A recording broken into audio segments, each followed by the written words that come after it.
जय श्री राधे फ्रेंड्स।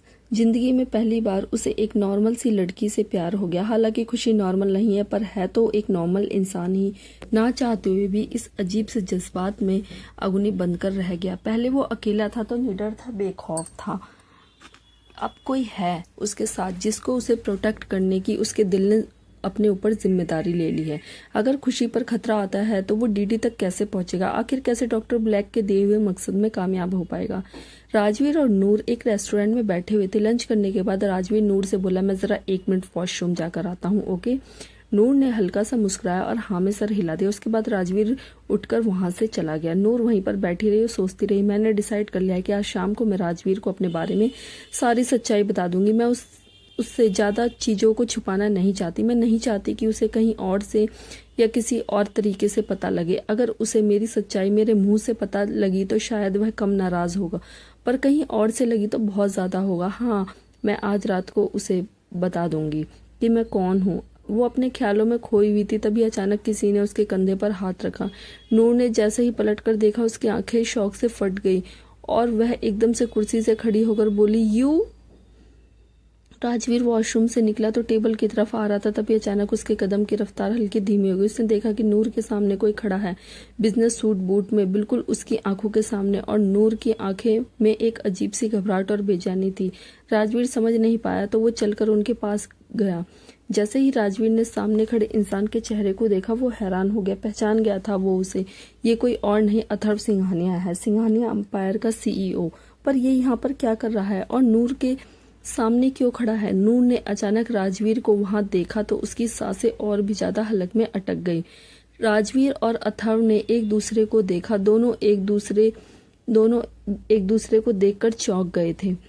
अथर्व को अचानक यहाँ पर नूर दिखाई दे गई, जो बस नूर से मिलने आ गया और पूछ रहा था कि वो यहाँ क्या कर रही है, घर कब लौट के आएगी, या फिर यह समझ लो कि वो उसके यहाँ पर क्लास लगा रहा था। नूर को इसी बात का डर था कहीं राजवीर ना आ जाए, और हुआ वही।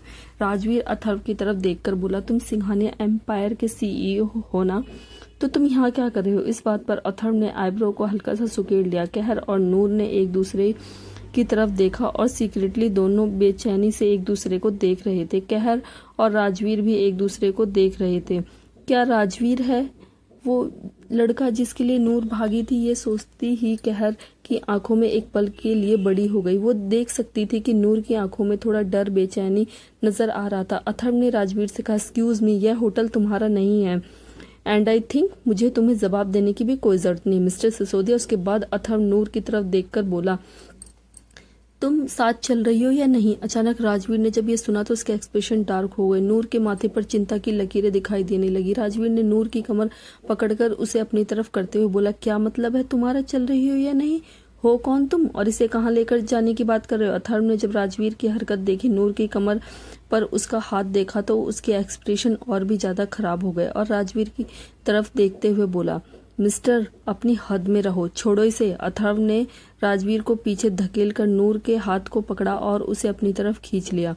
कहर ने अपने निचले होठों को दांतों के नीचे दबा लिया और बड़ी नर्वस होकर बेचारी नूर की हालत को देख रही थी। वहीं दूसरी तरफ नूर को तो इतना रोना आ रहा था कि क्या ही बताए। अब तो उसका भांडा फूट ही गया। नूर अथर्व से बोली, तुम जाओ ना, मैं आ जाऊंगी। राजवीर हैरान होकर बोला, क्या मतलब है आ जाऊंगी? कहाँ जा रही हो तुम, और तुम इससे बात क्यों कर रही हो, और ये तुम्हें कहाँ लेकर जाने की बात कर रहा है? Noor, what the hell is this? Noor काफी बेचैन होकर बोली, ये वह राजवीर, मुझे तुमसे कुछ जरूरी बात करनी थी, लेकिन कुछ बोल पाती उससे पहले ही अथर्व ने कहा, तुम होते कौन हो हम दोनों के बीच में बोलने वाले? नूर मेरी बहन है, उसे मैं यहाँ से जहाँ पर ले जा सकता हूँ।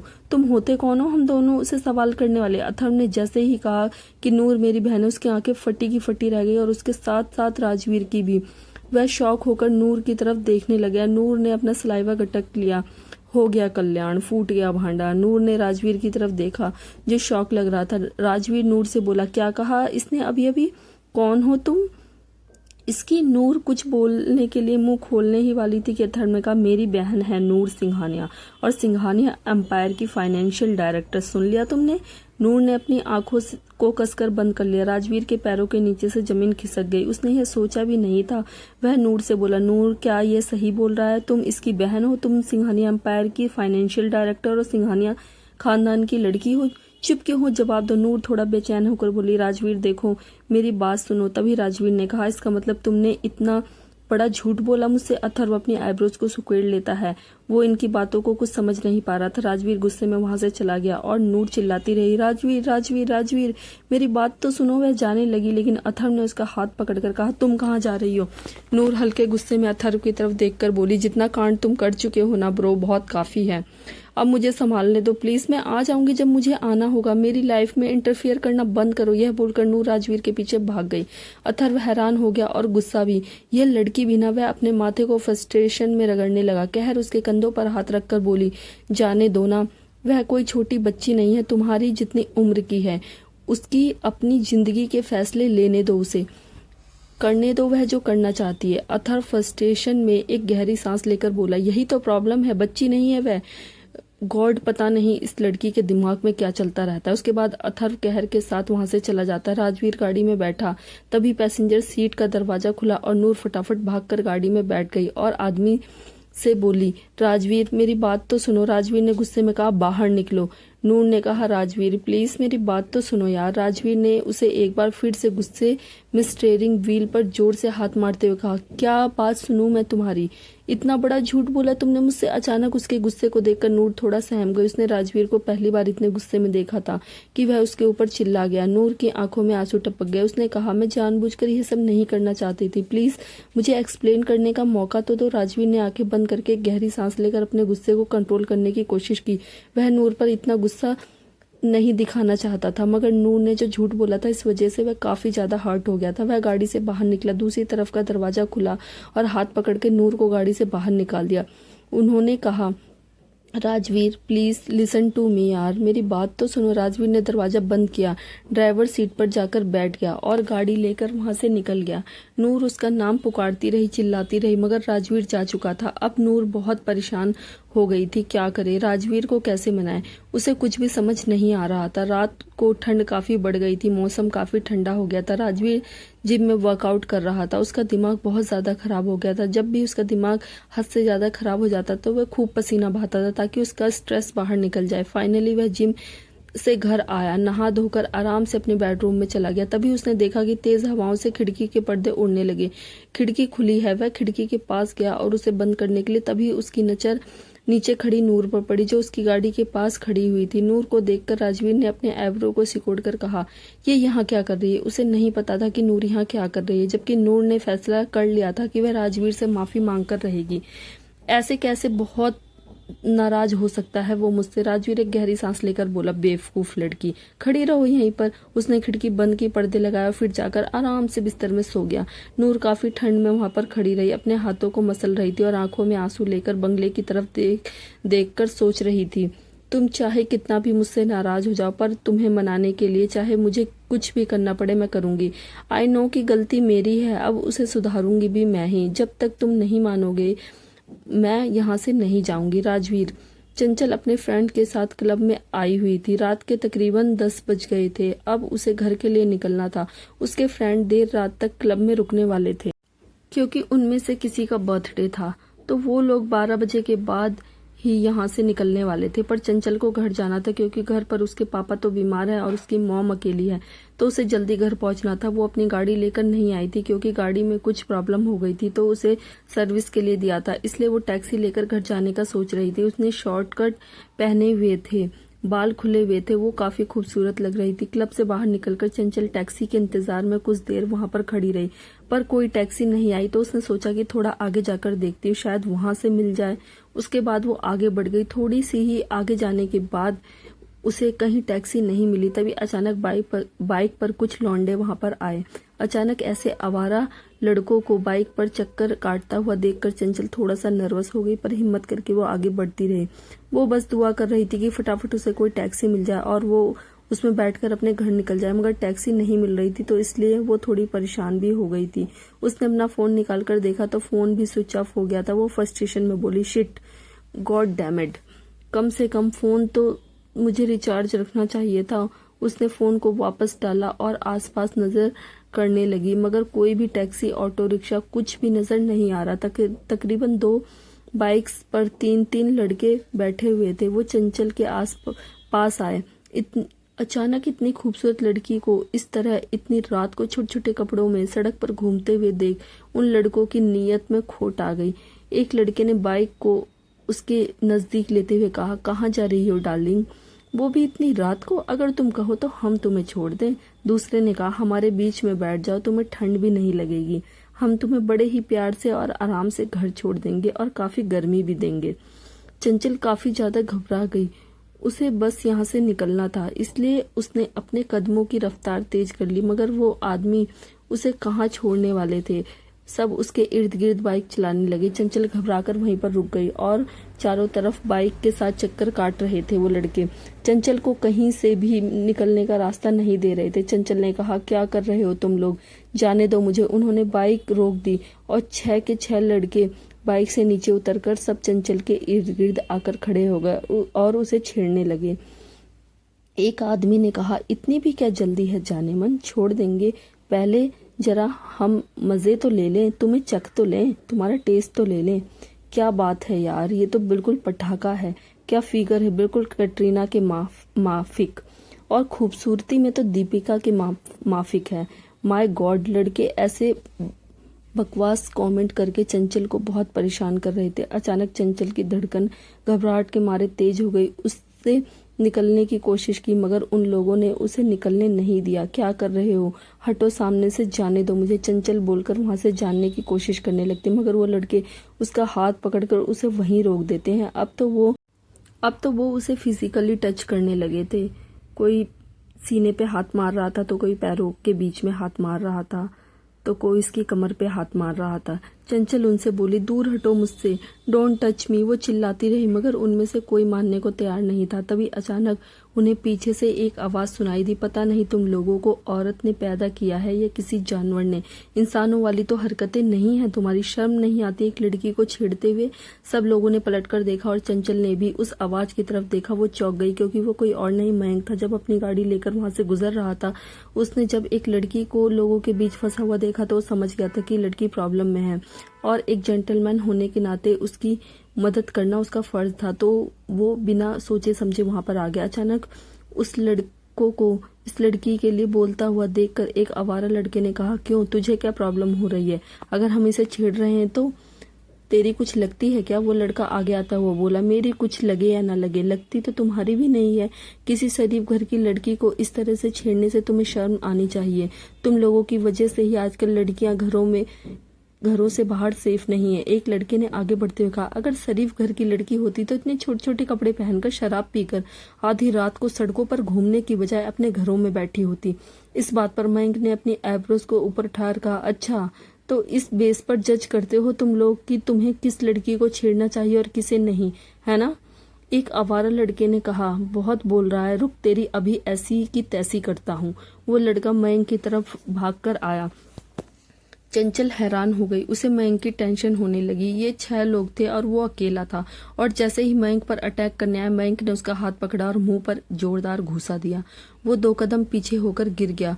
ये देखकर बाकी लड़कों का खून भी खौलने लगा। वो सारे मयंक पर टूट पड़े। एक एक करके मयंक सबका बैंड बजाने लगा। किसी को मुक्के, किसी को लात, किसी को उठाकर पटकना, और सारे लड़कों को एक साथ मयंक पर टूट पड़े थे। चंचल अपने नाखूनों को दांतों से चबाते हुए बोली, ओ गॉड, ये मेरे लिए फाइट कर रहा है, ये अकेला है और ये लोग इतने सारे, मुझे इसकी मदद करनी चाहिए। हाँ, तभी वो यहाँ वहाँ देखती है, उसको उन लड़कों की बाइक में एक हॉकी लटकती हुई मिलती है, जिसे देखते ही उसकी आंखों में चमक आ जाती है। चंचल फटाफट वो हॉकी निकालती है और वो भी उन लड़कों से लड़ने लगती है, उनको मारने लगती है। एक लड़का मयंक के साथ फाइट कर रहा था। चंचल ने हॉकी को मजबूती से हाथ में पकड़ा और भागकर उस लड़के के पास गई। उसने जोर से उसके सर पर हॉकी से वार करने की कोशिश की, मगर जैसे ही वार किया वो लड़का सामने से हट गया और वो हॉकी मयंक के सर पे ही जाकर लग गई। अचानक चंचल की आंखें फटी रह गई और उसने अपने दांतों को नीचे वाले होठों में दबा लिया। मयंक ने अपने सर को जोर से पकड़ा और जैसे तैसे खुद को संभाला। वो चंचल की तरफ देखकर बोला, बेवकूफ लड़की, मुझे नहीं मारना है, इन लोगों को मारना है। चंचल ने माफी मांगते हुए कहा, I am sorry, I am really sorry. उसके बाद फिर से उसने फाइट शुरू की। चंचल भी उन लोगों को मारती है और मयंक को भी। अगर वो लोग ज्यादा थे तो उन पर थोड़े से भारी पड़ने लगते हैं। 3 लोगों ने मयंक को पकड़कर गाड़ी से लगा दिया और कुछ लोग उस पर हमला करने लगे। मयंक को मुसीबत में देखकर चंचल ने एक बार फिर से हॉकी उठाया और जो मयंक को मार रहे थे उसे मारने की कोशिश की, पर मयंक ने अचानक उस लड़के को लात मारी और वो बगल में जमीन पर गिर गया। वो लड़का तो सामने से हट गया।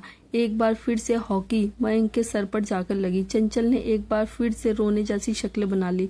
अरे यार, फिर से निशाना मिस हो गया। मयंक गुस्से में चंचल की तरफ देखकर बोला, लगता है आज तो तुम मुझे मारकर ही दम लोगी। मयंक की बात सुनकर चंचल ने काफी शर्मिंदगी से कहा, आई एम सॉरी। मयंक चिल्लाकर बोला, भाड़ में जाओ, गया तुम्हारा सॉरी। साइड में खड़ी हो जाओ। चंचल बेचारी साइड में खड़ी हो गई और मयंक उन लड़कों से फाइट करने लगा। थोड़ी सी देर में वो लड़के पुलिस की गाड़ी में धकेले जा रहे थे। मयंक और चंचल वहां पर खड़े थे। उनको गाड़ी में बैठने के बाद पुलिस वहां से चली गई। मयंक चंचल की तरफ देखकर बोली, मदद करने के लिए thank you very much. Mayank ने अपनी आंखें रोल की और कहा, फिर अपनी गाड़ी की तरफ जाने लगा। चंचल को तुरंत एक आइडिया आया। वो भागकर मयंक के पास गई और बोली, क्या तुम मुझे घर तक ड्रॉप कर सकते हो? रात बहुत हो गई है और यहाँ पर कोई टैक्सी भी नजर नहीं आ रही। मयंक कुछ सेकंड तक सोचने लगा, फिर बोला, ठीक है बैठो। उसके बाद वह गाड़ी में बैठकर निकल गए। रास्ते में चंचल मयंक से बोली, seriously thank you very much. Mayank ने कहा, थैंक यू बोलने की जरूरत नहीं है, तुमने भी एक बार मेरी जान बचाई थी, सोच लेना तुम्हारा एहसान उतार दिया है मैंने। इस बात पर चंचल कुछ नहीं बोली, बस चुपचाप बैठी रही। काफी देर रात को बिस्तर में राजवीर बड़ी ही करवटें बदल रहा था। अचानक उसे बड़ी बेचैनी सी महसूस हो रही थी। वह एकदम से फ्रस्ट्रेट होकर उठकर बैठ गया और बोला, मुझे नींद क्यों नहीं आ रही, इतनी बेचैनी क्यों हो रही है? तभी वह खिड़की की तरफ देखकर सोचने लगा, क्या वो अभी तक वहां पर होगी? राजवीर ने टाइम देखा तो रात के 1 बज चुके थे। बहुत लेट हो गया था। अब तक तो उसे चले जाना चाहिए था, शायद चली गई होगी। राजवीर गहरी सांस लेकर फिर से लेट गया और आराम से सोने की कोशिश करने लगा, मगर उसे नींद नहीं आ रही थी। फाइनली वो खड़ा हुआ, लाइट ऑन करके, और फिर अपने कमरे की खिड़की के पास जाकर पर्दे को हटाकर बाहर की तरफ देखने लगा। वह चौंक गया यह देखकर कि नूर अभी तक उसकी गाड़ी के सहारे बैठी हुई है। इस बार वह जमीन पर बैठी हुई थी, घुटनों को अपने हाथों में पकड़ा हुआ था और उन्हें अपने सर में छुपाया हुआ था। पर वो अभी तक वहां पर थी। वो अब तक नहीं गई। यह देखकर राजवीर की हैरानी का ठिकाना नहीं रहा। अब वह थोड़ा टेंशन में आ गया। उसे नीचे जाना चाहिए या नहीं, लेकिन कैसे चले जाए? वो नाराज है। नूर ने उससे बहुत बड़ा झूठ बोला है, लेकिन वह बाहर बहुत ठंड है। अगर पूरी रात ऐसे ही बैठी रही और बीमार हो गई तो राजवीर ने पर्दे लगाए, फिर कमरे में यहाँ वहाँ चक्कर काटकर सोचने लगा, मुझे चले जाना चाहिए। अगर उसे कुछ हो गया तो हाँ, नाराजगी अपनी जगह है, मगर उसे कुछ हो जाए तो मैं बर्दाश्त नहीं कर सकता। उसने फाइनली एक गहरी सांस ली और वह कमरे से बाहर चला गया। नूर अपनी जगह पर बैठी हुई थी। वो काफी रोई थी, थककर बैठ गई थी और उसे बहुत ठंड लग रही थी। अपने मुंह को घुटनों के बीच में छुपाते हुए वो यही सोच रही थी कि जब तक तुम नहीं मान जाओगे मैं नहीं जाऊंगी, चाहे मैं मर ही क्यों ना जाऊं। बाहर इतनी ठंड थी कि रोंगटे खड़े हो गए थे। उसने अपने आप को अपने हाथों में लपेट रखा था, मगर फिर भी बहुत ज्यादा ठंड लग रही थी। तभी अचानक उसने किसी के हाथ को अपने कंधे पर महसूस किया। नूर ने अपना सर उठाकर देखा तो अपनी आंखों के सामने राजवीर को देखकर वो हैरान हो गई, पर उसकी आंखों में अगले ही पल खुशी की एक चमक आ गई। उसने राजवीर से कहा, मुझे पता था तुम आओगे। राजवीर एक गहरी सांस लेकर बोला, यह बचपना कब बंद करोगी तुम? हाँ उठो। नूर खड़ी हो गई। राजवीर ने एक कोट अपने हाथ में लिया हुआ था, उसने नूर को पहना दिया और फिर कहा, बंद करो यह सब कुछ। तुम्हें क्या लगता है कि तुम्हारे ये सब करने से मैं फिसल जाऊंगा? तुम्हें माफ कर दूंगा? नूर रोने जैसी शक्ल बनाकर अपने कान पकड़कर एक मासूम बच्चे की तरह अपने होठों को बाहर निकालकर कहा, आई एम सॉरी। मैं तुमसे छुपाना नहीं चाहती थी, मैं तुमसे झूठ बोलना नहीं चाहती थी। राजवीर ने अपने हाथों को सीने पर क्रॉस किया और कहा, तो फिर क्यों बोला इतना बड़ा झूठ तुमने? मुझसे क्यों छिपाई इतनी बड़ी बात? हम इतने वक्त से एक साथ हैं, क्या कभी तुम्हारे दिमाग में ख्याल नहीं आया कि तुम्हें मुझे अपनी सच्चाई बता देनी चाहिए? नूर ने बेचारा सा मुंह बनाते हुए कहा, मैं आज ही तुम्हें सच्चाई बताने वाली थी, लेकिन बताने से पहले ही एक्सपोज हो गई। मेरे तुमसे झूठ बोलने के पीछे कुछ रीजंस थे। इस बात पर राजवीर ने कहा, कोई बात नहीं, काफी टाइम है हमारे पास, हमें अपने रीजंस को अच्छे से एक्सप्लेन करो और आई होप कि तुम मुझे समझा सको, क्योंकि तुमने झूठ भी बहुत बड़ा बोला है मुझसे। अब अंदर चलो, यहाँ पर बहुत ठंड लग रही है। राजवीर नूर को लेकर घर के अंदर चला गया। नूर सोफे पर बैठ गई थी। राजवीर 2 कप कॉफी लेकर आया। एक उसने नूर के सामने रख दी और एक उसने अपोजिट साइड सोफे पर ऊपर बैठ गया। नूर ने कॉफी उठाई और फिर उसे पीना शुरू करा। उसने पलके उठाकर राजवीर की तरफ देखा, जो उसे ही देख रहा था। कॉफी के कप को वापस रखकर सीधा बैठ गई। राजवीर ने नूर से कहा, अब बताओ मुझे। नूर ने जवाब दिया, वो एक्चुअली जिस दिन तुम्हारी गाड़ी से टकराई थी उस दिन मेरी एंगेजमेंट थी और मैं घर से भागी थी। यह सुनकर राजवीर हैरान हो गया और बोला, क्या तुम अपनी एंगेजमेंट के दिन भाग गई थी? नूर ने कहा, हाँ। मैं अपना सर हिलाया। राजवीर ने कुछ सोचा और कहा, और पेरिस में तुम बोल रही कि तुम अपने बॉस के साथ आई हो? नूर ने नाम में सर हिलाकर कहा, मैं वहां अपनी कंपनी की तरफ से गई थी क्योंकि मेरा भाई नहीं जा सकता था, इसलिए हमारी चेयरवुमन यानी कि मेरी बड़ी बहन ने मुझे मेरे भाई की जगह पर भेज दिया था। मगर बिजनेस में तुम्हारे और अथर्व के बीच में राइवलरी के किस्से बहुत मशहूर है। अगर तुम्हें शुरू में ही मेरी आइडेंटिटी का पता चल जाता तो तुम मुझे घास भी नहीं डालते, इसलिए मुझे तुमसे झूठ बोलना पड़ा। नूर की बातें सुनकर राजवीर को समझ नहीं आ रहा था कि वह कैसे रिएक्ट करे। नूर राजवीर की तरफ देखकर बोली, जब मैं तुम्हें पहली बार देखा तो तुम तभी पसंद आ गए थे, पर धीरे धीरे तुम्हारे साथ वक्त बिताया और मुझे तुमसे प्यार हो गया। मैंने डिसाइड किया कि मैं तुमसे ही शादी करूंगी, मगर तुम्हारे फीलिंग्स को लेकर मैं बिल्कुल भी श्योर नहीं थी। तुम्हारे साथ वक्त बिताना चाहती थी ताकि तुम्हारे मन में अपने लिए फीलिंग्स जगा सकूं। मेरी रियल आइडेंटिटी तुम्हें पता होती तो क्या तुम मुझे अपने पास रखते?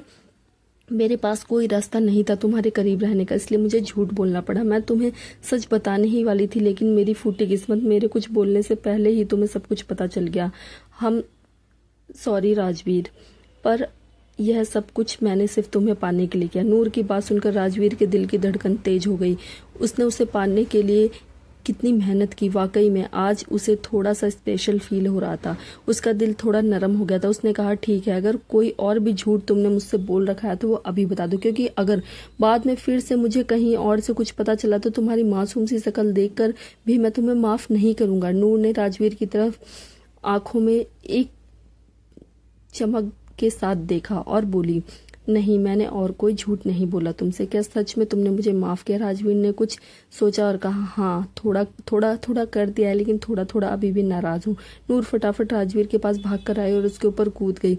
अरे क्या कर रही हो तुम? राजवीर एकदम से सोफे पर गिरने ही वाला था, पर अपने आप हाथ के सपोर्ट से उसने खुद को गिरने से बचाया और दूसरे हाथ के सपोर्ट से उसने नूर को, जो उसके ऊपर उछल पड़ी थी, उसे पकड़ लिया ताकि वह गिर न जाए। नूर राजवीर से बोली, तुम्हारी बाकी की नाराजगी मैं कैसे दूर करना है यह मुझे पता है। उसके बाद नूर राजवीर के करीब आई और दोनों एक दूसरे की बाहों में समा गए। नूर ने राजवीर के होठों पर अपने होठ रखे और उसे किस करने लगी। राजवीर अंदर ही अंदर मुस्कुरा रहा था। उसने नूर को अपने दोनों बाहों में कसकर पकड़ा और फिर दोनों प्यार भरी महक में डूब गए। एक दूसरे को कहीं देर तक किस करते रहे। फाइनली दोनों ने किस ब्रेक किया। दोनों की सांसें तेज थी।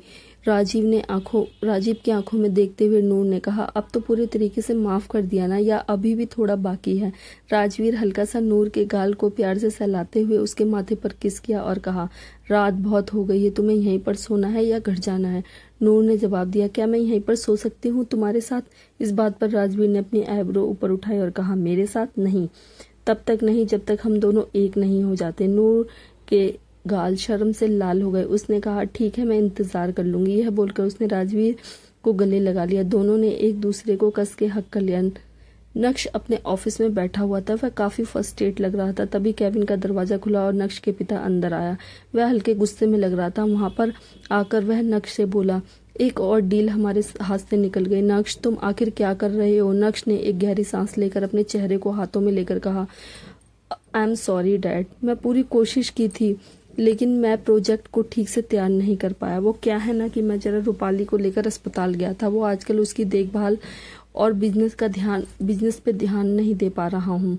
मयंक का डैड इरिटेट होकर वहां बैठ गया और बोला, तुमने आन्या को देखा है? मयंक, वह सक्सेस की ऊंचाइयों को छू रही है। दिन ब दिन कितना ग्रो कर रही है, बड़े बड़े लोगों के साथ, बड़ी बड़ी बिजनेसमैन जो कभी हमारे साथ हुआ करते थे। मुझे उनसे पता चला कि उनकी कंपनी के लगासों को भी वही डिजाइन कर रही है। कहाँ वो लड़की एक तो इतनी खूबसूरत, ऊपर से कितनी सक्सेसफुल, और कहाँ ये रूपाली जब से वह सीईओ बनी है उसने कंपनी को हल्का सा भी प्रॉफिट नहीं करवाया। उसकी कंपनी अब लॉस में ही जा रही है और उसका असर हमारी कंपनी के ऊपर भी पड़ रहा है। कहाँ हमने यह सोचकर तुम दोनों की शादी करवाई थी कि इस शादी से हमारा बिजनेस 4 गुना बढ़ जाएगा, और यहाँ हमें नुकसान पे नुकसान हो रहा है। मुझे तो ऐसा लग रहा है कि रूपाली है ही मनहूस हमारे लिए।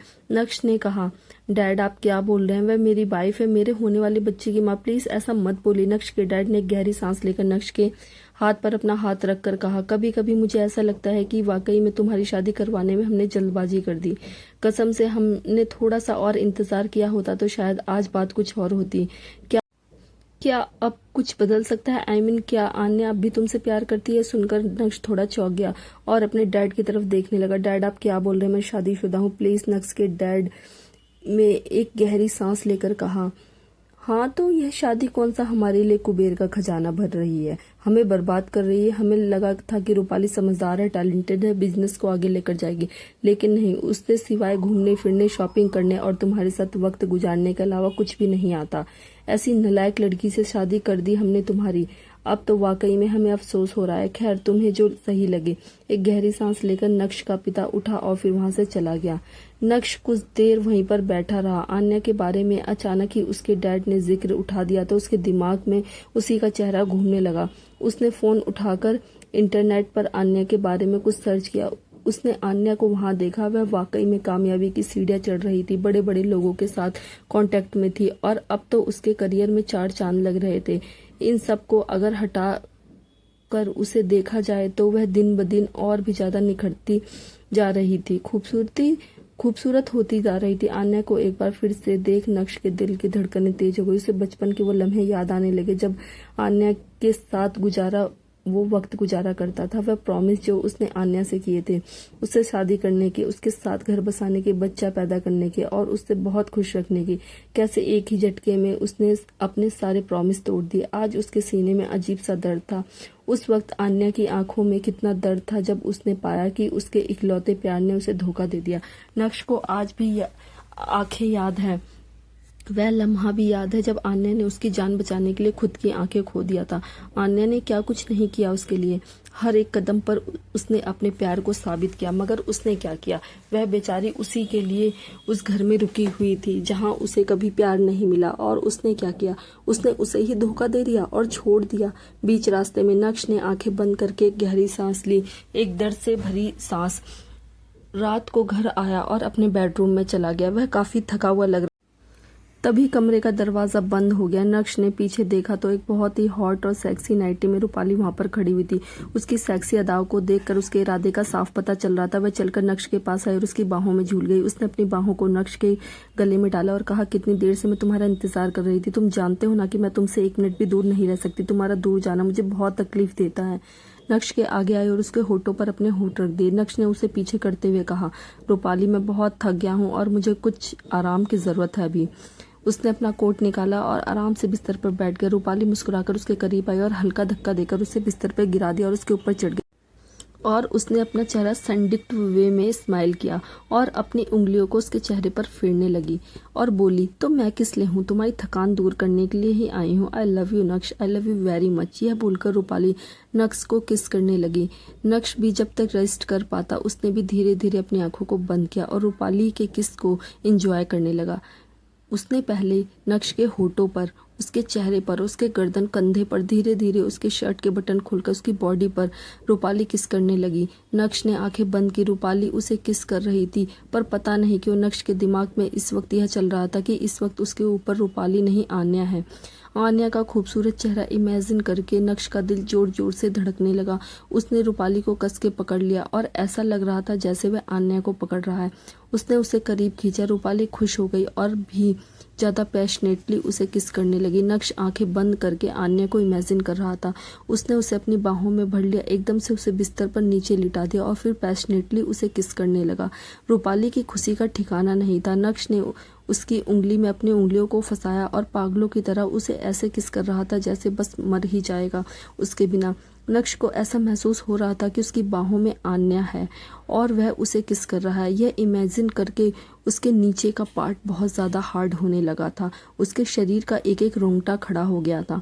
वह उस पर टूट पड़ना चाहता था, उसे खा जाना चाहता था, उसे पी जाना चाहता था, उसे टेस्ट करना चाहता था। नक्श उसे पागलों की तरह किस कर रहा था। रूपाली को ये बहुत अच्छा लग रहा था। इतना अग्रेशन उसने नक्श में पहली बार देखा था और वह बहुत एंजॉय कर रही थी। उसने नक्श को अपनी बाहों में पकड़ा और कहा, नक्श come on baby, I love you very much, I want you so much, please baby.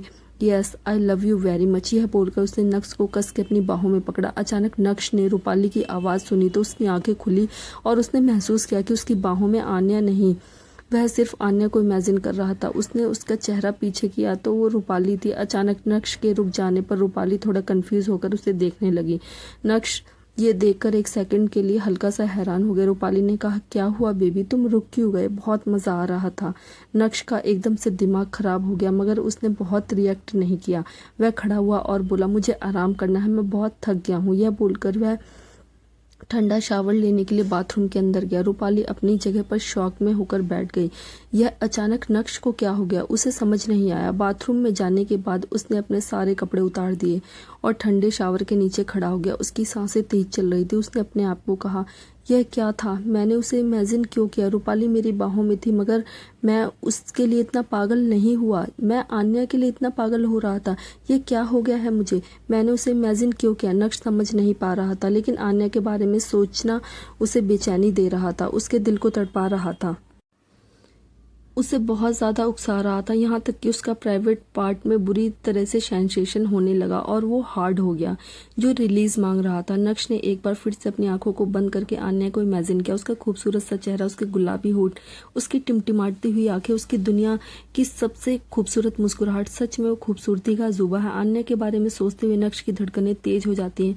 वह अपने प्राइवेट पार्ट को अपने हाथ में पकड़ता है और फिर उसे आगे पीछे पुश करने लगता है। फिर आन्या को इमेजिन करके अपने आप को रिलीज कर देता है। नक्श अपने ऑफिस में बैठा हुआ था, तभी अचानक उसके पास एक कॉल आई। उसने कॉल रिसीव की, तभी उसे दूसरी तरफ से रूपाली के रोने की आवाज़ आई। नक्श भागता हुआ अस्पताल में आया और उसने देखा कि रूपाली अपनी मॉम के साथ वहां पर बैठी हुई है। रूपाली की मॉम बहुत जोर जोर से रो रही है और रूपाली अपनी मॉम को संभालने में लगी हुई है। नक्श तुरंत उसके पास दौड़कर आया। उसने कहा, आंटी व्हाट हैपेंड? उन लोगों ने सर उठाकर नक्श को देखा। रूपाली तुरंत खड़ी होकर नक्श के सीने से चिपक गई और रोने लगी। नक्श को कुछ समझ में नहीं आया। रूपाली ने कहा, नक्श डैड की हालत बहुत ज्यादा खराब है, वो आईसीयू में है। नक्श हैरान होकर बोला, लेकिन आज से अचानक उनकी हालत कैसे खराब हो गई? रूपाली की मॉम ने जवाब दिया, काफी वक्त से उनकी हालत खराब थी मगर वो अपनी हेल्थ को इग्नोर करते रहे, लेकिन आज सुबह सुबह बहुत ही बुरी तरह से उनकी तबीयत खराब हो गई तो उन्होंने इमरजेंसी में हॉस्पिटल में एडमिट करना पड़ा। तभी अचानक डॉक्टर बाहर से निकला। रूपाली, नक्श और रूपाली की मॉम तुरंत खड़े होकर डॉक्टर के पास जाते हैं। इतने में नक्श की मम्मी पापा भी वहां पर पहुंच जाते हैं। डॉक्टर रूपाली की मॉम को बताते हैं, देखिए हालत को तो आपको इतना बिगड़ने देना ही नहीं चाहिए था, उनको आपको बहुत पहले ही एडमिट करवा देना चाहिए था। रूपाली की मॉम ने घबराहट के साथ कहा, क्या बात है डॉक्टर, सब कुछ ठीक तो है ना? रूपाली ने कहा, डॉक्टर मेरे डैड को क्या हुआ, सब ठीक तो हो जाएगा ना? वो ठीक तो हो जाएंगे ना? डॉक्टर ने जवाब दिया, आप लोगों को कोई झूठा दिलासा नहीं दूंगा, लेकिन उनकी जान पर बहुत बड़ा खतरा है। सुनकर सबकी आंखें फटी की फटी रहेगी। नक्श की मॉम ने कहा, जान पर खतरा? ये आपसे जान पर खतरा से आपका मतलब क्या है? डॉक्टर क्या हुआ उनको? डॉक्टर ने उनका केस समझाते हुए कहा, मिस्टर मित्तल की हालत काफी क्रिटिकल है, उन्हें क्रोनिकल किडनी डिसीज स्टेज 5 है, जिसे एंड स्टेज रीनल डिसीज भी कहते हैं। इसका मतलब कि उनकी किडनियां अब पूरी तरीके से फेल हो चुकी है और शरीर में टॉक्सिन्स जमा होने लगे हैं। बिना डायलिसिस या किडनी ट्रांसप्लांट के उनकी जान बचाना बहुत मुश्किल होगा। सब सुनकर सबकी आंखें फटी की फटी रह गई। रूपाली की मॉम तो इतनी ज्यादा शॉक थी कि वो अपने आप को संभाल ही नहीं पा रही थी। वो लड़खड़ा कर गिरने वाली थी कि नक्श ने तुरंत उन्हें पकड़कर कहा, आंटी संभालिए अपने आप को। रूपाली की मॉम सदमे में चली गई थी। उसकी आंखों से आंसू टपकने लगे। उसके पति की जान खतरे में थी, भला वो अपने आप को कैसे संभाल सकती थी? नक्श डॉक्टर से बोला, डॉक्टर क्या इलाज क्या है? क्या उनको डायलिसिस पर रखा जा सकता है? आई मीन क्या यह इलाज मुमकिन है? डॉक्टर ने जवाब दिया, वैसे तो मुमकिन है, लेकिन डायलिसिस उनको ज्यादा टाइम तक जिंदा नहीं रख पाएगी, तो मेरे ख्याल से किडनी ट्रांसप्लांट बेस्ट ऑप्शन है, तो हमें इनका किडनी ट्रांसप्लांट करना चाहिए। उनके फैमिली रिलेटिव में से अगर कोई चाहे तो उनका किडनी डोनेट कर सकता है। वैसे भी खून के रिश्तों में किडनी डोनेट करने की संभावना ज्यादा बढ़ जाती है, ब्लड ग्रुप आसानी से मैच हो जाते हैं और बाकी की चीजों में भी दिक्कत ज्यादा नहीं आती। डॉक्टर की बात सुनकर सब सोच में पड़ जाते हैं। रूपाली की मॉम तुरंत खड़ी होकर बोली, क्या ऐसा हो सकता है डॉक्टर? क्या मैं किडनी दे सकती हूँ? डॉक्टर ने जवाब दिया, क्या आपकी पहले कोई मेडिकल हिस्ट्री रही है? रूपाली की मॉम कुछ सोचते हुए कहती है, हाँ, मुझे पहले ब्लड प्रेशर की बहुत ज़्यादा प्रॉब्लम रही है, हाई ब्लड प्रेशर रहता है मेरा, मुझे टाइप 2 डायबिटीज़ भी डायग्नोस्ट की हुई है, मैं दवाइयाँ लेती हूँ लेकिन अभी अभी शुगर कंट्रोल से बाहर हो गई हूँ। इस बात पर गंभीरता से विचार करते हुए डॉक्टर ने कहा, I am sorry Mrs Mittal, लेकिन आपने किडनी नहीं दे सकती। ऐसी हालत में अगर आपने किडनी दी तो आपकी और उनकी दोनों की जान खतरे में आ सकती है। किडनी फेल्योर के चांस ज़्यादा हो सकते हैं, तो आप उन्हें किडनी देने के लिए फिट नहीं है। यह सुनकर तो सब और भी ज्यादा टेंशन में आ जाते। तभी अचानक रूपाली की मॉम ने रूपाली की तरफ देखा तो उसकी आंखों में उम्मीद की एक चमक आ गई। उसने तुरंत डॉक्टर से कहा, डॉक्टर क्या मेरी बेटी रूपाली अपने पिता को किडनी दे सकती है?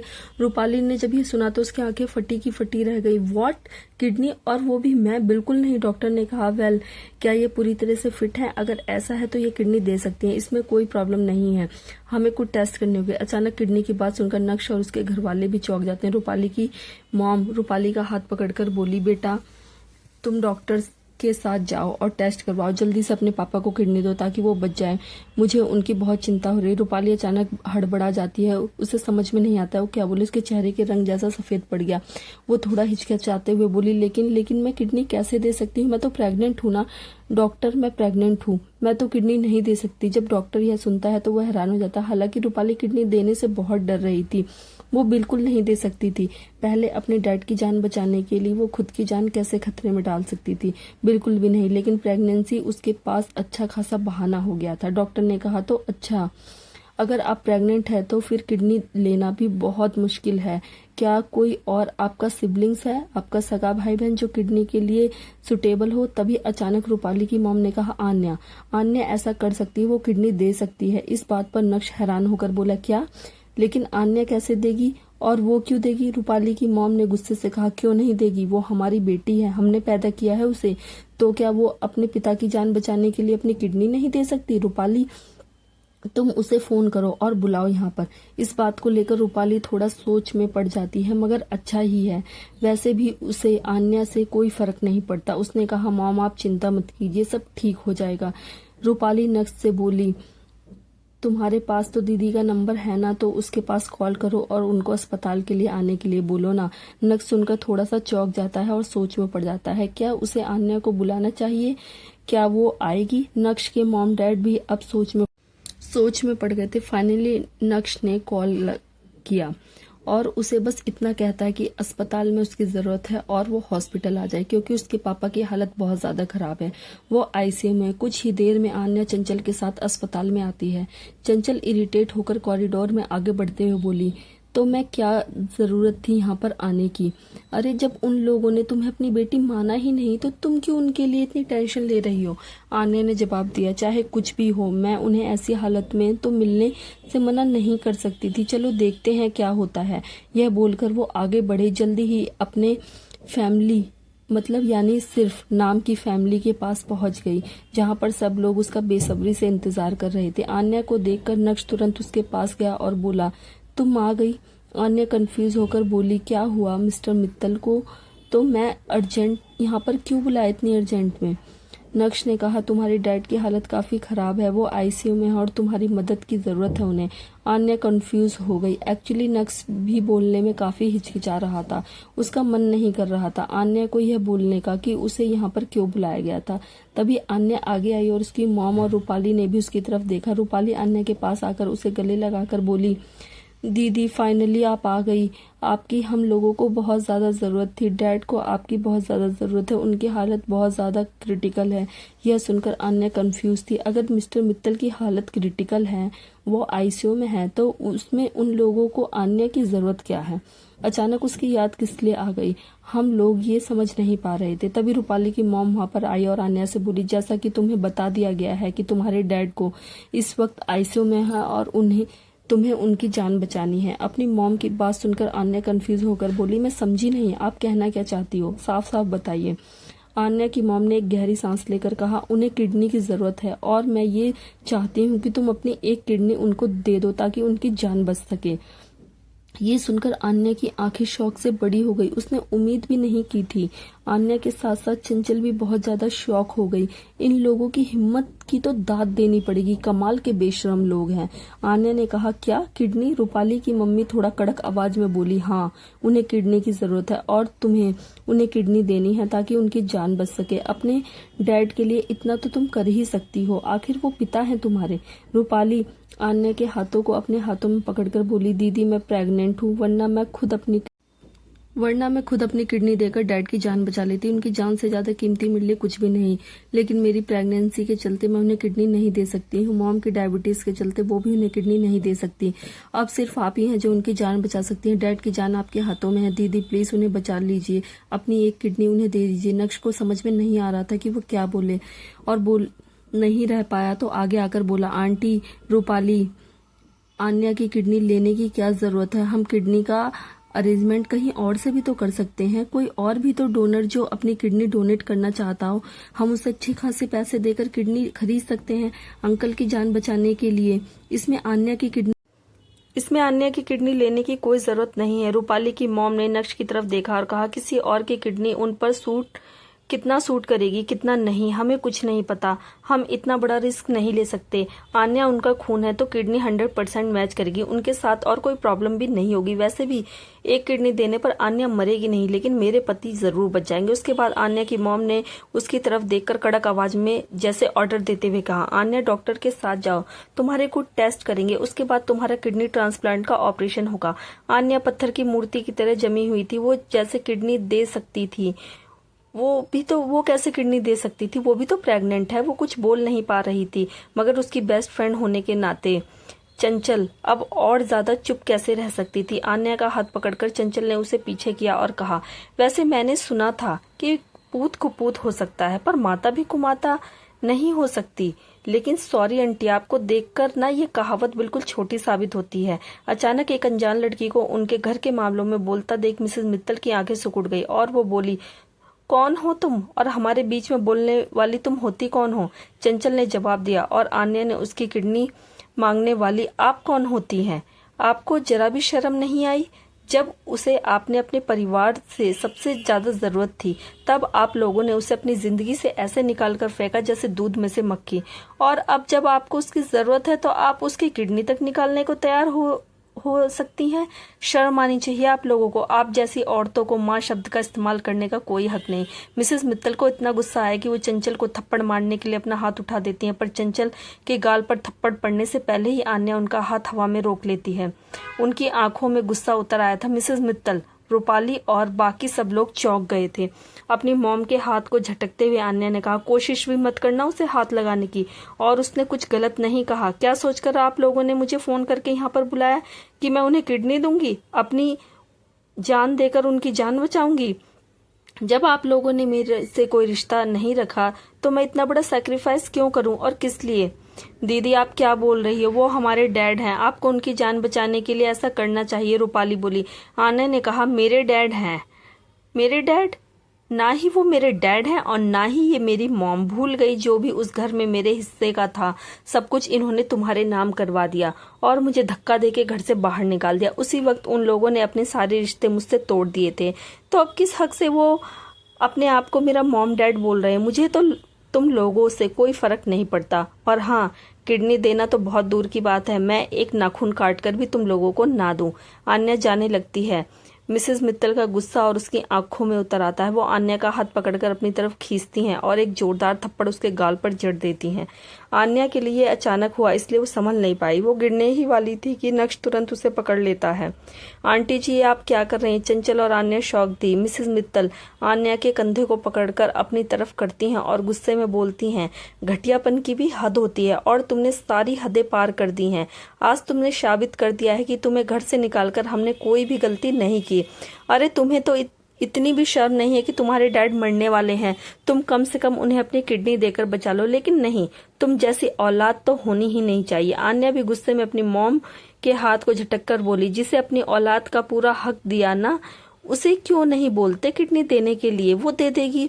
मेरी किडनी की क्या जरूरत है, मैं तो वैसे भी तुम लोगों को कुछ नहीं लगती ना। रूपाली ने जल्दी से कहा, दीदी ऐसी बातें मत करो, आप ऐसा क्यों बोल रही हो? अगर मैं दे सकती तो जरूर मैं दे देती किडनी, मगर मैं प्रेग्नेंट हूँ, नक्श का बच्चा पल रहा है मेरे पेट में, मैं किडनी कैसे दे सकती हूँ? इस बात पर चंचल अपनी आईब्रोज ऊपर उठाकर बोली, अच्छा तुम प्रेग्नेंट हो, इसमें कोई शक नहीं, लेकिन ये बच्चा नक्श का ही है, क्या तुम्हें इसका पूरा यकीन है? चंचल की इस बात से सबकी आंखें फटी की फटी रह गई। अब सब लोग चंचल की तरफ देखने लगे। आन्या भी हैरान होकर चंचल की तरफ देखने लगी, क्योंकि ये शब्द उसने भी एक्सपेक्ट नहीं किए थे। रूपाली आश्चर्य और गुस्से से भरकर चिल्लाई, ये क्या बकवास कर रही हो तुम? कहना क्या चाहती हो तुम? नक्श मेरा पति है और मैं उसी के बच्चे की मां बनने वाली हूँ। क्या मतलब है तुम्हारा? चंचल ने अपनी आंखें घुमाते हुए कहा, कम ऑन, तुम्हारे इस मीठे से झूठ में तुम्हारी और नक्श की फैमिली आ गई होगी, यहाँ तक कि नक्श भी आ गया होगा, लेकिन हमसे तो कोई उम्मीद मत रखना। उन लोगों को बेवकूफ बना सकती हो, हम लोगों को नहीं।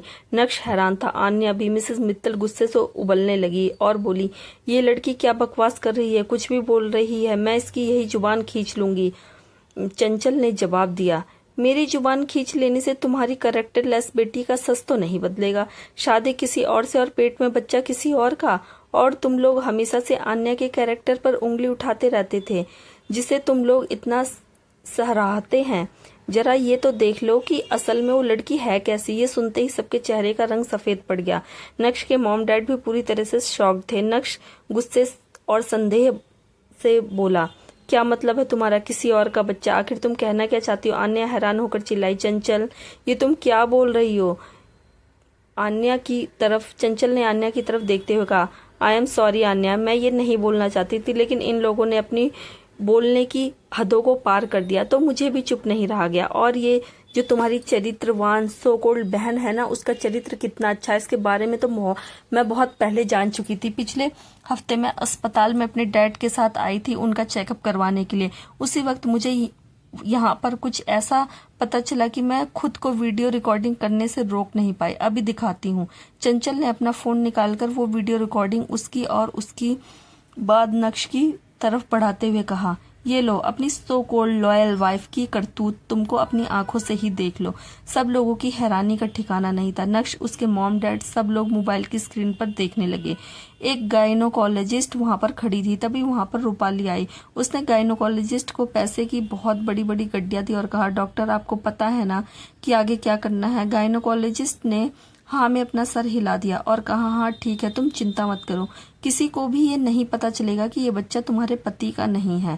रूपाली डॉक्टर से बोली, सब कुछ अब आपको ही हैंडल करना है डॉक्टर। पता नहीं मुझे क्या हो गया था, नक्श के साथ मेरी बहुत बुरी लड़ाई हो गई थी। उसके बाद मैं क्लब चली गई, वहां जाकर शराब पी और तभी एक लड़का मुझ पर लाइन मारने लगा। काफी हैंडसम था वो। नक्श की वजह से मैं गुस्सा थी और शराब के नशे में मैंने उस लड़के के साथ, मैं ये सब नहीं करना चाहती पर गलती से हो गया। मुझे आइडिया भी नहीं था कि मैं उस रात के बाद प्रेग्नेंट हो जाऊंगी। ये बच्चा नक्श का नहीं है। अगर उसे पता चल गया तो मेरे लिए बहुत बड़ी प्रॉब्लम खड़ी हो जाएगी और मैं नहीं चाहती किसी को कभी भी इस बच्चे का असली सच पता चले। डॉक्टर, ये सब आपको छुपाना है। मैं सारी जिम्मेदारी आप पर सौंप रही हूँ, आपको ही सब कुछ हैंडल करना है। गायनोकोलॉजिस्ट ने कहा, चिंता मत करो, बस तुम मुझे मेरी पेमेंट करती रहना और तुम्हारा राज मैं राज बनाकर ही छुपा कर रखूंगी। वीडियो खत्म हो गई, लेकिन सबके चेहरे का रंग उड़ चुका था, खास करके रूपाली का। उसके तो पूरे चेहरे पर पसीना आ गया था, दिल की धड़कनें तेज हो गई थी। उसने सोचा तक नहीं था कि इतनी सीक्रेट बात ये लड़की वीडियो बना लेगी और उसके ही पति को दिखा देगी। नक्श इतना हैरान था कि उसकी हैरानी का कोई ठिकाना नहीं था। नक्श के मॉम डैड भी जैसे एक पल के लिए सदमे में चले गए थे। रूपाली नक्श से बोली, नहीं नहीं नहीं नक्श, ये लड़की झूठ बोल रही, वीडियो फेक है, इसमें मैं नहीं हूँ, मेरी एडिटिंग की गई है, ये लड़की झूठ बोल रही है। नक्श, इस बात पर चंचल ने अपनी आईब्रोज ऊपर उठाए और कहा, अच्छा मैं झूठ बोल रही तो फिर इस गायनोकोलॉजिस्ट के पास जाओ और पूछो, अगर ये मेरी बात को झूठ बोले तो ये वीडियो उसको दिखा देना और बोलना कि अगर बात सच निकली तो आपका लाइसेंस कैंसिल करवा दिया जाएगा। फटाक से अपने मुंह से सच बोलेगी और उसके पैसे, उसने कितने पैसे खाए हैं ये भी बताएगी। उसने तुम्हारी बीवी और बच्चे का सच छुपाने के लिए तुम्हारे बच्चे को लेकर कितने झूठ बोले हैं। ये किसी और के साथ मुंह काला करवा कर आई है। चंचल की बात सुनकर रूपाली को इतना गुस्सा आया कि वह उस पर हमला करने के लिए लपकी, लेकिन आन्या ने बीच में आकर रूपाली को वहां रोक दिया और कहा, अगर उसे हाथ भी लगाया तो मुझसे बुरा कोई नहीं होगा।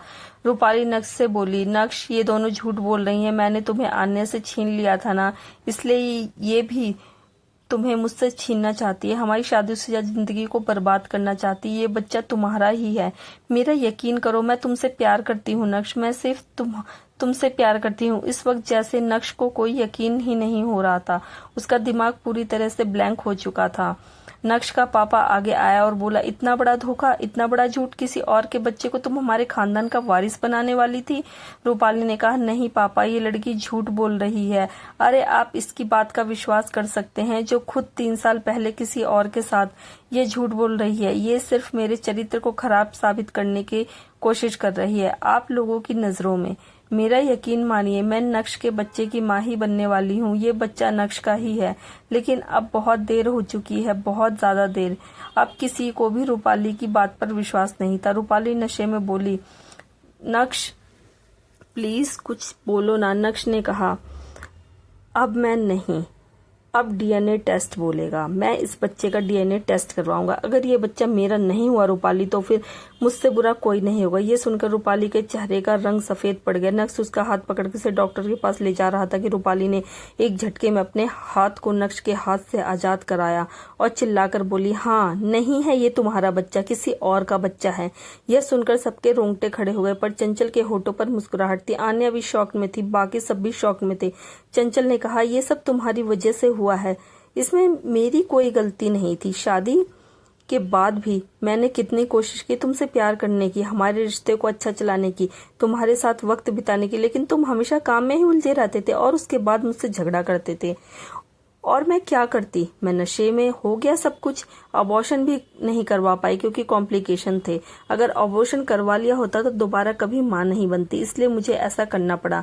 लेकिन मेरी बात समझने की कोशिश करो, मैं तुमसे बहुत प्यार करती हूँ नक्श, मैं कुछ भी कर सकती हूँ तुम्हारे लिए। नक्श इतना गुस्से में पागल हो गया कि उसने रूपाली को इतना खींचकर थप्पड़ मारा कि पूरे कॉरिडोर में आवाज गूंज उठी। अगले ही पल चारों तरफ सन्नाटा छा गया। जाने आने वाले लोग एकदम से ठहर गए और सब इस सीन को देखने के लिए रुक गए। नक्श चौंक कर रूपाली को देख रहा था, मगर उसकी आंखों में गुस्सा अब भी था और नमी भी। उसने कहा, अभी नहीं। तुम्हारी हिम्मत कैसे हुई मुझसे इतना बड़ा धोखा देने की? रूपाली रोने लगी और बोली, नक्श प्लीज मेरा विश्वास करो, मैं तुमसे बहुत प्यार करती हूँ। मैं तुम्हें पाने के लिए क्या कुछ नहीं किया, मैं तुमसे बहुत प्यार करती हूँ नक्श। नक्श की मॉम गुस्से में आकर बोली, नक्श तुम अभी इस लड़की को डाइवोर्स दोगे, मैं इस कैरेक्टरलेस लड़की को अपने घर में बर्दाश्त नहीं कर सकती। रूपाली और उसकी मॉम दोनों की आंखें फटी की फटी रह गई। रूपाली की मम्मी आगे आकर बोली, ये क्या बोल रही हैं आप? मेरी बेटी को आपका बेटा डिवोर्स कैसे दे सकता है? शादी कोई मजाक नहीं है, शादी हुई है इन दोनों की, ऐसे कैसे तलाक ले सकते हैं? इस पर नक्श की मॉम ने कहा, अच्छा उसे उस वक्त याद नहीं आया कि वो नक्श की बीवी है, जब किसी और की बाहों में रंगरलियां मना रही थी, दूसरे के साथ मजे उड़ा रही थी, किसी और के बच्चे को हमारे खानदान का नाम देना चाहती है। मैं ये होने नहीं दूंगी। सुनिए जी, आप अभी इस वक्त वकील के पास जाकर डाइवोर्स पेपर तैयार करवाइए। मैं इस लड़की को एक और दिन अपने घर की बहू बर्दाश्त नहीं कर सकती। इनका अभी इसी वक्त तलाक होगा। रूपाली की आंखों में आंसू आ गए। वो नक्श के पैरों में गिरते हुए बोली, नक्श प्लीज ऐसा मत करो, प्लीज प्लीज प्लीज ऐसा मत करो नक्श, मैं तुम्हारे बिना नहीं जी सकती। मगर नक्श अपनी जगह पर पत्थर की मूर्ति बनकर खड़ा था। एक ही पल में जैसे सब कुछ बर्बाद सा हो गया। उसे कुछ समझ नहीं आ रहा था। चंचल आन्या को वहां से चलने का इशारा करती, फिर दोनों जाने लगती, क्योंकि वो लोग इस ड्रामा का हिस्सा बिल्कुल नहीं बनना चाहती थी। तभी अचानक रूपाली ने देखा कि वो लोग जा रहे हैं। रूपाली गुस्से से बोली, आन्या। आन्या के कदम रुक गए। रूपाली उठकर गुस्से में आन्या के पास गई और उसकी गर्दन पकड़ ली। ये सब कुछ तुम्हारी वजह से हुआ है, बदला ले रही हो ना, तुम मुझसे बदला ले रही हो ना। 3 साल पहले मैंने तुम्हें किसी अजनबी के साथ उसके कमरे में नशा देकर सुला दिया था, तुम्हारा रेप करवा दिया था, तुम्हारे नक्श को तुमसे छीन लिया। तुमने इस बात का बदला लिया ना मुझसे। एक बार फिर से रूपाली की बात सुनकर सबके रोंगटे खड़े हो गए, आंखें फटी की फटी रह गई। उसकी हैरानी का ठिकाना नहीं था। चंचल ने तुरंत रूपाली को आन्या से दूर किया, क्योंकि वह जानती थी कि आन्या प्रेग्नेंट है। अगर आन्या और उसके बच्चे को कुछ भी हो गया तो डीडी सबको जिंदा जला देगा और वह खुद भी अपनी बेस्ट फ्रेंड को एक भी खरोच आने देना नहीं चाहती थी। उसने रूपाली से कहा, दूर हटो तुम उसके साथ जितना बुरा कर सकती थी तुम कर चुकी हो। कहते हैं ना किए का फल जरूर मिलता है, तुम्हें भी तुम्हारे किए का फल मिल रहा है। रूपाली रोते हुए तिलमिलाते हुए बोली, मैं तुम्हें जिंदा नहीं छोड़ूंगी आन्या, जिंदा नहीं छोड़ूंगी मैं तुम्हें। तुम ऐसा कैसे कर सकती हो मेरे साथ। तभी अचानक नक्श के जोर से चिल्लाने की आवाज चारों तरफ गूंज गई। बस बस। लोगों ने शौक होकर नक्श की तरफ देखा। नक्श गुस्से में उबलता हुआ आगे आया, रूपाली से बोला, बहुत हो गया, तुमने इतना बड़ा कांड किया, मुझे पता तक नहीं चला। तुमने अन्य के साथ जो किया सब कुछ आखिर क्यों किया। वो बहन थी तुम्हारी, तुम उसके साथ ऐसा कैसे कर सकती थी। रूपाली गुस्से में चिल्लाकर बोली, तो और मैं क्या करती, मुझे नहीं पसंद थी वह, मुझसे ज्यादा खूबसूरत, मुझसे ज्यादा स्मार्ट। तुम्हारी शादी मेरे साथ फिक्स की गई थी, मगर इसके आते ही तुम इसकी खूबसूरती को देखकर इसके प्यार में पागल हो गए और इससे शादी करने की जिद करने लगे। ग्रैंडपा और ग्रैंड मॉम ने भी ज्यादातर प्रॉपर्टी के शेयर इसके नाम पर किया। क्यों? इसके आने से पहले मैं प्रिंसेस की तरह रहती थी, लेकिन इसके आते ही मेरा सब कुछ बट गया इसके साथ, और इसे मुझसे ज्यादा मिल रहा था। मुझे जलन हो रही थी मैं बिल्कुल भी पसंद नहीं करती थी इसे, इसलिए मैंने इसकी जिंदगी को बर्बाद करने के लिए जो हो सकता था वो किया। मॉम डैड की नजरों में इसे हद से ज्यादा गिराया, इसका रेप तक करवाया मैंने, और मैंने इसे हार्मोन्स के इंजेक्शन देकर इसे 100 किलो का भी मैंने ही बनाया था, ताकि ये बदसूरत दिखे, फिर तुम्हारा दिल इसके ऊपर से हट जाए। मैं तुम्हें शेड्यूस करके अपने करीब लेकर आई ताकि तुम्हें मुझसे प्यार हो जाए और तुम मुझसे शादी करो, इसे ठुकरा कर, और मैं कामयाब हुई। मगर अब इसने हर चीज का बदला लिया है मुझसे बदला लेने आई है ये वापस। आई हेट हर, मैं जान से मार डालूंगी इसे। चंचल की बातों से सबको मानो दिल सा दहल गया। वह इतना बड़ा प्लान कर सकती है, किसी को यकीन नहीं हो रहा था। मगर नक्श को इस वक्त बहुत ज्यादा गुस्सा अपने आप पर ही आ रहा था। सब कुछ उसकी आंखों के सामने हुआ, पर उसने कुछ भी नोटिस नहीं किया। रूपाली की मॉम भी हद से ज्यादा हैरान थी। तभी अचानक एक आदमी वहां पर आया और बोला, मिस आन्या यहाँ पर कौन है। सब लोग उस आदमी की तरफ देखने लगे। वह शायद कोई डॉक्टर था। आन्या ने कहा, जी डॉक्टर, क्या हुआ। डॉक्टर ने जवाब दिया, आपने अपने फादर के लिए जो किडनी अरेंज करवाई थी वो आ चुकी है, जल्द ही उनका ऑपरेशन होगा और उसके बाद वह ठीक हो जाएंगे। यह बोलकर डॉक्टर चला गया। सबकी हैरानी का ठिकाना नहीं था, यहाँ तक कि खुद आन्या की हैरानी का भी। वह नहीं जानती थी उसने ये सब कब किया, कब किडनी अरेंज करवाई, यह कब हुआ। फिर वह शायद कुछ समझ गई, क्या यह सब डीडी ने किया, मगर बिना बताए, बिना कुछ कहे, ऐसे कैसे। उसने अपने पति की जान बचता हुआ देखकर मिसेस मित्तल की जान में जान आई। उसने राहत की सांस ली, मगर रूपाली की बातें अब तक उसके दिमाग में गूंज रही थी। वह सोच भी नहीं सकती थी कि जिस बेटी को उसने इतना प्यार दिया, इतना दुलार दिया, एक राजकुमारी की तरह पाला, उसने यह सब किया। नक्श रूपाली से बोला, तुम जाओ यहाँ से, मैं तुम्हारी शक्ल भी देखना नहीं चाहता। डाइवोर्स के पेपर तुम्हारे घर पर भिजवा दिए जाएंगे। अब मैं तुम्हें अपनी आंखों के सामने बर्दाश्त भी नहीं कर सकता। रूपाली फूट फूट कर रोने लगी। उसने नक्श से बहुत माफी मांगी, पर नक्श ने उसे कोई रहम नहीं दिखाया। वह रहम के लायक नहीं थी। जो अपनी बहन के साथ ऐसा कर सकती थी, वो किसी भी हद तक गिर सकती थी, और इस बात को सब समझ चुके थे। अचानक नक्श की आवाज ने उसे रोक लिया। आन्या रुक गई। पलटकर नक्श की तरफ देखा। आंखों में ढेर सारा गिल्ट और दर्द लेकर नक्श आन्या के पास आया और अपने हाथ जोड़ लिए।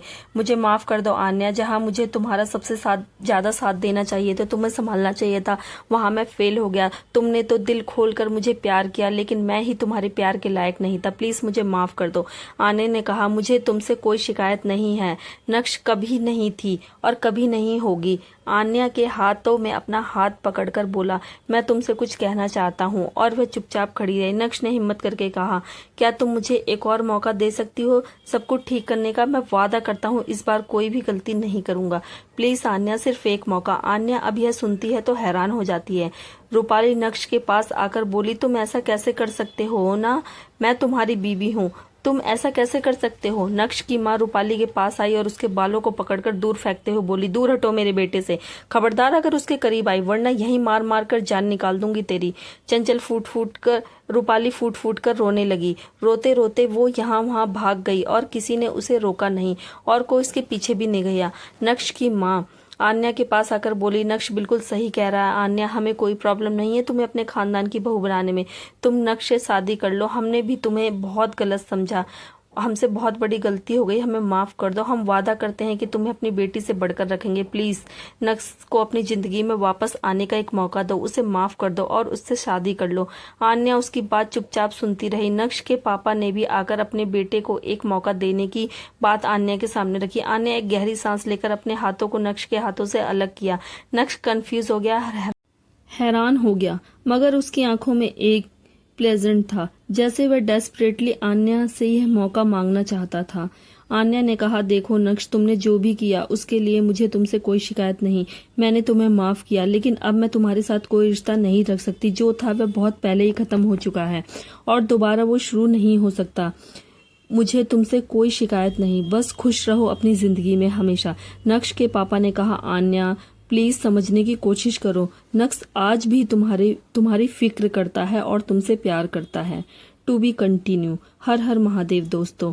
और प्लीज कमेंट करना ना भूले, लाइक और कमेंट प्लीज।